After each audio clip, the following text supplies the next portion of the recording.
All right, we have breaking news coming in right now. The Enforcement Directorate has arrested M.K. Faizi, the national president of the Social Democratic Party of India, SDPI, last night as part of an ongoing investigation into the money laundering case. That is reports coming in of Enforcement Directorate searches at the SDPI location. The ED is searching at the SDPI offices across India. Hindustan का प्रवर्तन निदेशालय एक agency जिसे कभी वित्तीय ईमानदारी बनाए रखने के उद्देश्य से स्थापित किया गया था, अब सत्ता के दुरुपयोग और राजनीतिक हथियार के रूप में इस्तेमाल किए जाने के आरोपों का सामना कर रहा है। यह न्याय है या राजनीतिक चालबाजी? Social democratic party of India के राष्ट्रीय अध्यक्ष M.K. फैजी के खिलाफ मामला, जिन्हें वक्फ अमेंडमेंट बिल का विरोध करने के बाद गिरफ्तार किया गया, ये प्रवर्तन निदेशालय की निष्पक्षता पर गंभीर सवाल उठाता है। Kejriwal has been arrested. The big story breaking at this moment, Arvind Kejriwal has been arrested by the Enforcement Directorate. Congress leader Rahul Gandhi reached the Enforcement Directorate office in Delhi amid huge protests by party workers. The Enforcement Directorate will interrogate Deputy Chief Minister of Bihar, Tejasvi Yadav, tomorrow. Hemant Soren has now been produced by the Enforcement Directorate as is procedure. The Enforcement Directorate has issued fresh summons to TMC MP Abhishek Banerjee for DK Shivakumar asked to appear before ED Delhi. Senior Congress leader Mallika Arjun Kharge was on Monday examined by the ED. The probe heat on senior TMC. क्या कानून प्रवर्तन एजेंसियों को राजनीतिक असहमति को दबाने के लिए हथियार बनाया जा रहा है? पिछले एक दशक में प्रवर्तन निदेशालय कई हाई प्रोफाइल मामलों के केंद्र में रहा है, जिससे इसकी निष्पक्षता पर लगातार सवाल उठते रहे हैं।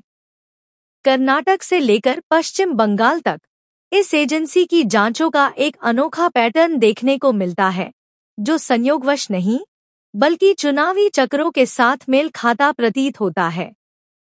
प्रवर्तन निदेशालय की जांच का लक्ष्य मुख्य रूप से विपक्षी दल रहे हैं। Congress, Trinamool Congress, social democratic party of India, Jharkhand Mukti Morcha और आम आदमी पार्टी।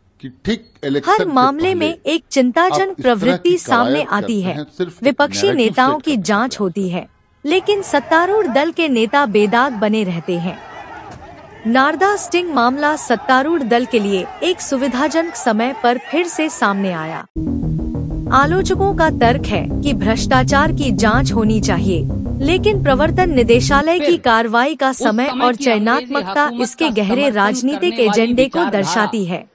आजादी के आंदोलन की इस आवाज को दबाने का घिनौना षड्यंत्र कर रही है।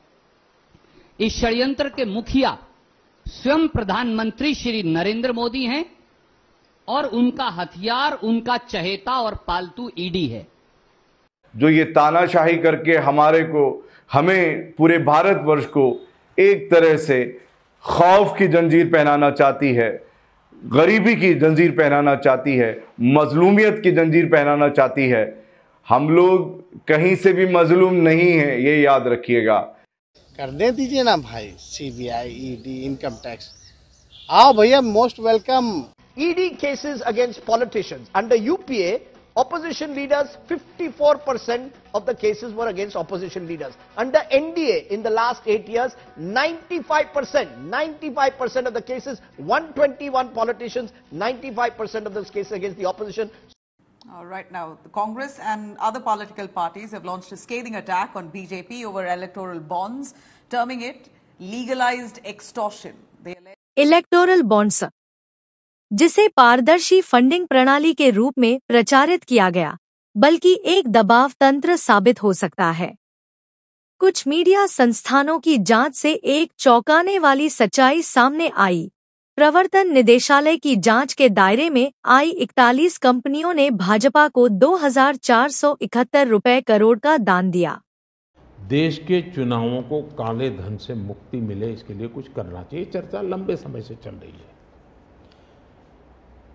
चुनाव में खर्च तो होता ही होता है, कोई इनकार नहीं कर सकता है, और पैसे लोगों से लेने पड़ते हैं।